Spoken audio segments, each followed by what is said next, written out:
नमस्कार दोस्तों, मैं अनिल यादव अपने YouTube चैनल कृष्णा क्लासेस पे आपका स्वागत करता हूँ। दोस्तों, हम आज आपको पढ़ा रहे हैं मैथ में आज हम आपको उत्तर प्रदेश पुलिस री एग्ज़ाम का प्रैक्टिस सेट करवाने वाले हैं, जिसमें हमने कुल मिलाकर 10 क्वेश्चन शामिल किए। पहला क्वेश्चन दिया है, व्यक्ति ए एक कार्य को 48 मिनट में पूरा कर सकता है, जबकि बी उसी काम को 60 मिनट में पूरा कर सकता है, तो उन्हें एक साथ काम पूरा करने में कितना समय लगेगा। यह एग्जाम उत्तर प्रदेश पुलिस 2018 में पूछा हुआ है। चलिए, सबसे पहले क्या करेंगे, ए और बी को बना लीजिए। ए और बी, ए कितने समय में कर रहा है, 48 मिनट, और बी 60 मिनट। 48 और 60 का अगर एलसीएम लेंगे तो कितना होगा, 240 होगा। 48 से भाग देंगे तो 5 बार जाएगा, और 60 से भाग देंगे तो कितनी बार जाएगा, 4 बार जाएगा। ठीक है।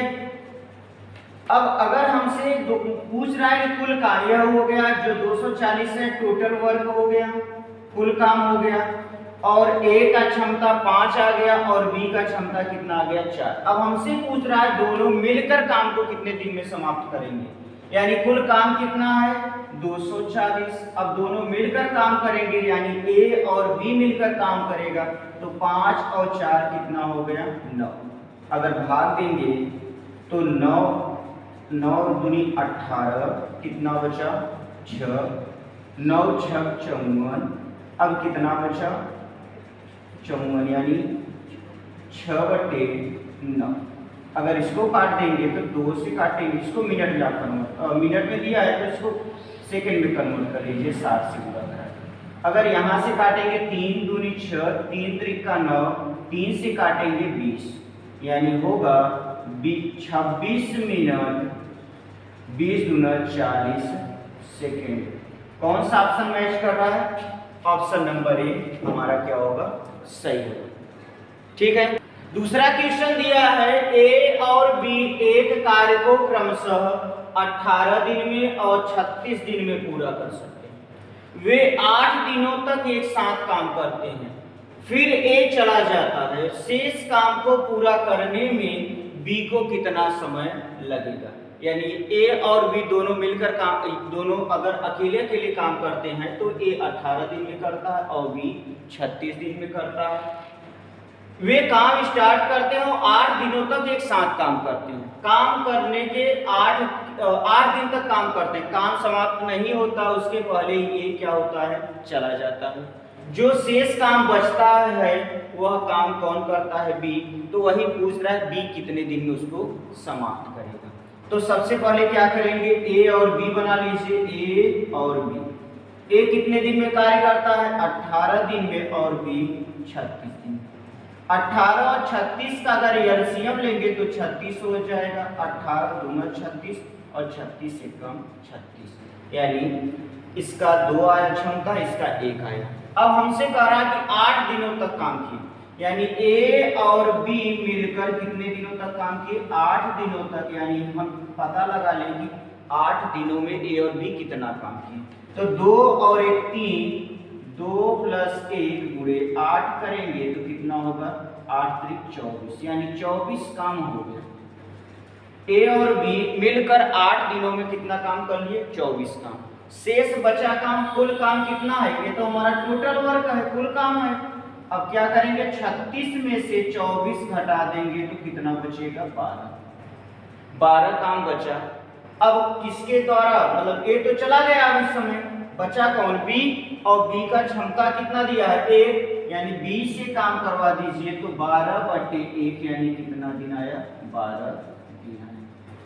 12 कौन सा ऑप्शन है, ऑप्शन नंबर बी हमारा क्या होगा, सही। क्वेश्चन देखते हैं, दिया है, ब्याज दर ज्ञात करें जब 1000 रुपए के मूलधन पर 5 वर्ष के साधारण ब्याज 440 रुपए प्राप्त होता है।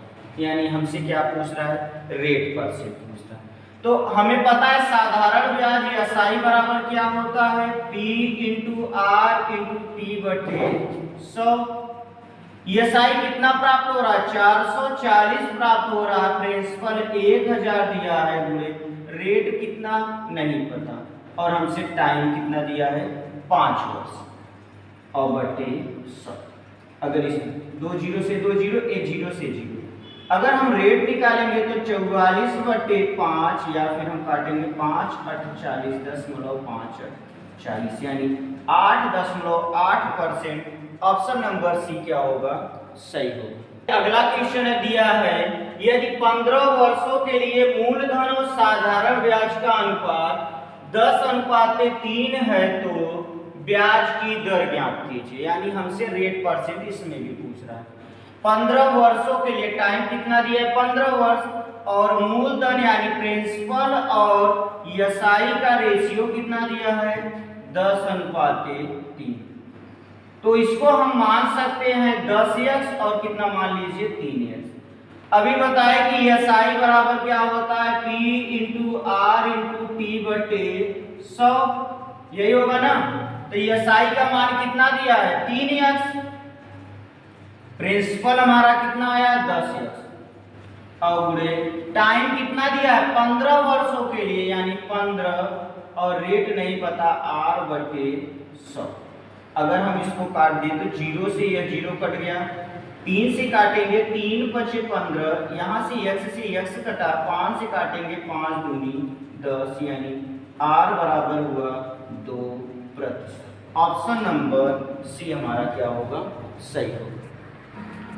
इसी क्वेश्चन को हम और एक विधि से हल कर सकते हैं। हमारा कितना दिया हुआ है, अगर हमसे रेट परसेंट पूछ रहा है R बराबर, हमसे एसआई 3 दिया हुआ है और प्रिंसिपल कितना दिया है 10, तो इसको लिख सकते हैं 3/10 और समय कितना दिया है तो गुणे 100 और समय कितना दिया जितना दिया 15 और गुणे कितना करेंगे 100।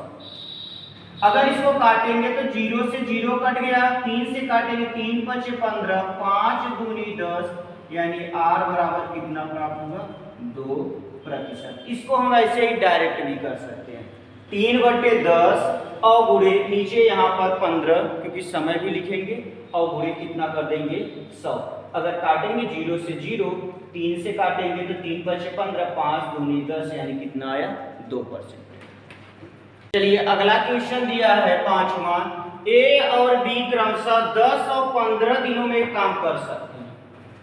वे एक साथ कार्य प्रारंभ करते हैं लेकिन ए ने काम पूरा होने से 5 दिन पहले काम छोड़कर चला गया। मतलब ए काम पूरा होने से 5 दिन पहले ही काम छोड़ दिया, तो कुल काम कितने दिनों में पूरा होगा। हमसे कह रहा है ए और बी 2 व्यक्ति हैं, दोनों ने काम स्टार्ट किया, तो क्या करेंगे सबसे पहले ए और बी। ए कितने दिन में काम कर रहा है 10 दिन में और बी 15 दिन में। दोनों ने काम स्टार्ट किया यानी 10 और 15 का एलसीएम कितना होगा 30, 10 × 30 और 15 × 30 यानी ए का क्षमता आया 3 और बी का क्षमता कितना आया 2। अब हमसे कह रहा है कि ए ने काम पूरा होने से 5 दिन पहले ही काम छोड़ दिया। ए ने 5 दिन पहले, अगर ए काम न छोड़ा होता तो 5 दिन और काम किया होता। यानी अगर हम याद करें तो इसको सॉल्व करने के लिए कई विधि है, लेकिन हम जो विधि बता रहे हैं वो काफी आसान हो जाएगा। यानी ए ने काम पूरा होने से कितने दिन पहले काम छोड़ दिया 5 दिन पहले। अगर नहीं छोड़ा होता तो 5 दिन और काम करता। एक काम कीजिए उससे 5 दिन और काम करवा लीजिए, यानी 3 काम कर रहा है एक दिन में, तो 5 दिन में कितना काम करेगा 15 काम। अगर नहीं छोड़ के गया होता तो 15 काम और करता 5 दिन में। अब कुल मिलाकर टोटल काम अगर हम टोटल वर्क निकालेंगे तो कितना 30 काम यह दिया है, 15 काम और हो गया यानी कुल मिलाकर 45 काम। कितना हुआ 45 काम हुआ। अब हमसे पूछ रहा है कि कुल काम, तो बस अब हो गया यानी दोनों को मिलाकर काम करवा दीजिए यानी 45 और 3 और 2 कितना हुआ 5, काटेंगे 5 × 9 = 45 यानी कितने दिन आए 9 डेज यानी 9 दिन। ऑप्शन नंबर बी हमारा क्या होगा, सही। चलिए अगला क्वेश्चन है, 2 उम्मीदवारों के बीच हुए चुनाव में जीतने वाले उम्मीदवार को कुल मतदान का 60% मत प्राप्त हुआ और वह 18,600 मतों से चुनाव जीत गया। हारने वाले उम्मीदवार को कितने वोट मिले। यानी 2 कैंडिडेट चुनाव में खड़े हुए, दोनों में से एक को एक विनर होगा और एक लूजर होगा, और विनर वाले को 60% मत प्राप्त हुआ और लूजर वाले को कितना मिला, यानी दोनों को मिलाकर 100% मिलेगा, यानी इसका 60% तो इसका कितना होगा 40% होगा। अब कह रहा है कि जो विनर है यानी जो जीतने वाला है वो 18,600 मतों से चुनाव जीता, यानी यह कितने प्रतिशत वोटों से जीता होगा, यह 40%। ये भी अगर देखा जाए तो 40 + 20 यानी 60% है, यानी कितने मत से जीता, 20% मत से चुनाव जीता, 20% मत से चुनाव जीता, यानी 20% का वैल्यू कितना दिया है, हमसे दिया 18,600, 20% का वैल्यू 18,600। अगर यहां से ही अगर हम निकालना चाहें तो यहां से हमसे पूछ रहा है हारने वाले उम्मीदवार को कितने वोट मिले, तो हारने वाला कितना पाया 40%। अगर इसमें हम 2 का गुणा करा दें तो 20 दूना 40% हो गया, और इसमें भी 2 का गुणा करा देंगे तो 2 0, 6 दूनी 12, 8 दूनी 16 और 1 17, 2 एकम 2 और 1 3, यानी 37,200 वोट। ऑप्शन नंबर सी क्या होगा हमारा सही है। या फिर आप अगर ऐसे नहीं समझ में आ रहा है तो आप ऐसे कर लीजिए, क्या करिए कि पहले 20 से काट दीजिए, 1% का मान निकाल लीजिए। 1% का मान होगा, अगर 20 से काटे तो 0 कट गया, 2 से काटेंगे 2 9 18 और 2 3 6 1 0, यानी 1% का वैल्यू कितना आया 930। हमसे पूछ रहा है हारने वाला लूजर 40%, तो 40% का मान पूछ रहा है, तो क्या करेंगे 930 और 1% का वैल्यू अगर 930 है तो 40%, यानी 40 का गुणा करा दीजिए, 0 फिर 0 2 0, 4 3 12 कैरी 1 हुआ, 4 9 36 और 1 कितना हुआ 37, यानी हम कह सकते हैं 37,200 मतों से वह चुनाव में प्राप्त किया जो हारने वाला।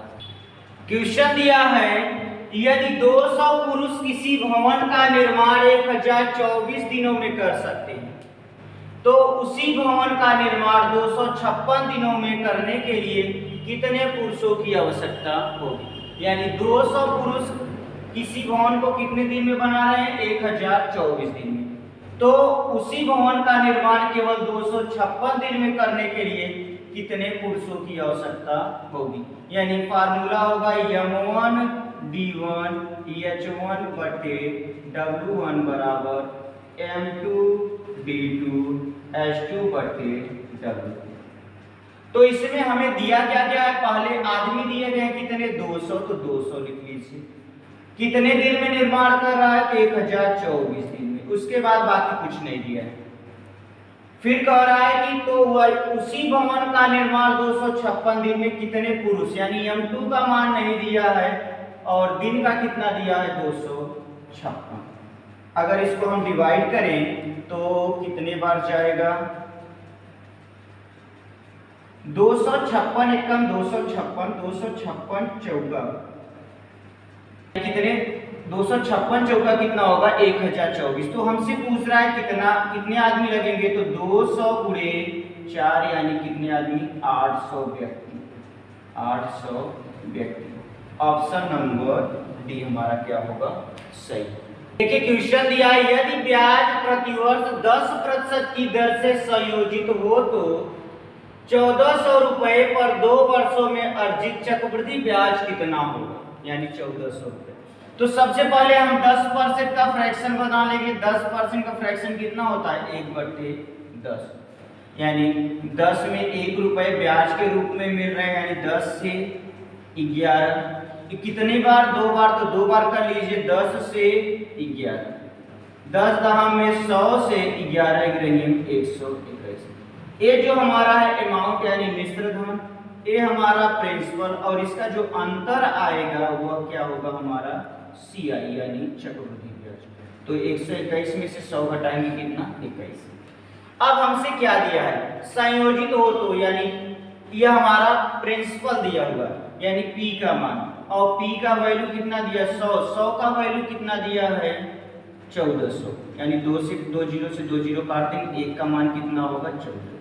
अब हमसे पूछ रहा है अर्जित चक्रवृद्धि ब्याज, यानी चक्रवृद्धि ब्याज का मतलब CI पूछ रहा है, और 1 का मान अगर 14 दिया है तो 21 का मान हमसे पूछ रहा है, 21 में 14 का गुणा करा दीजिए। 14 एकम 14 कैरी 1, 14 दूना 28 और 1 29, यानी कितना हुआ 294, यानी ऑप्शन नंबर बी हमारा सही है। चलिए आगे एक और विधि से देखते हैं। इसी को एक और विधि से देखते हैं तो कितना दिया है देखिए, 1400 रुपए दिया है ना, तो एक काम कीजिए 1400 का 10% यानी 10/100 कर लीजिए। 2 जीरो से 2 जीरो, 14 से 140 हो गया। फिर 140 का फिर से एक बार 10% क्योंकि 2 बार था, तो 2 जीरो से 2 जीरो, यानी कितना हुआ 14। अब क्या होगा कि 2 साल के लिए दिया है तो हम सबसे क्या करेंगे, इसमें 2 का इसमें 1 का गुणा करा दीजिए। 14 में 140 में 2 का गुणा कराएंगे तो 14 दूना 28 यानी 280, और इसमें गुणा कराएंगे तो कितना होगा 14। बस यही जोड़ लीजिए। 0 में 4 जोड़ेंगे तो 4, 8 में 1 जोड़ेंगे तो 9, और यहाँ पर 294 रुपए हमारा ब्याज के रूप में प्राप्त। क्वेश्चन दिया है उस समयावधि को ज्ञात करें जिसमें 1000 रुपए के मूलधन पर वार्षिक 10% ब्याज की दर से 331 रुपए का चक्रवृद्धि ब्याज प्राप्त हुआ।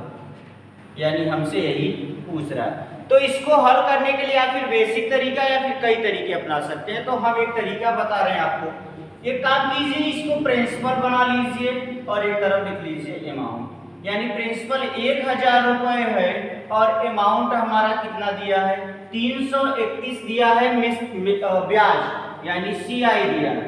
तो अमाउंट क्या होता है, अमाउंट होता है सीआई प्लस प्रिंसिपल। अमाउंट क्या होता है सीआई प्लस प्रिंसिपल। अगर इसको लिखेंगे सीआई कितना दिया है 331 और प्लस प्रिंसिपल 1000, अगर जोड़ लेंगे तो 1331 हुआ कि नहीं। यानी अमाउंट हमारा कितना आ गया 1331, दोनों को जोड़ लेंगे तो 1331।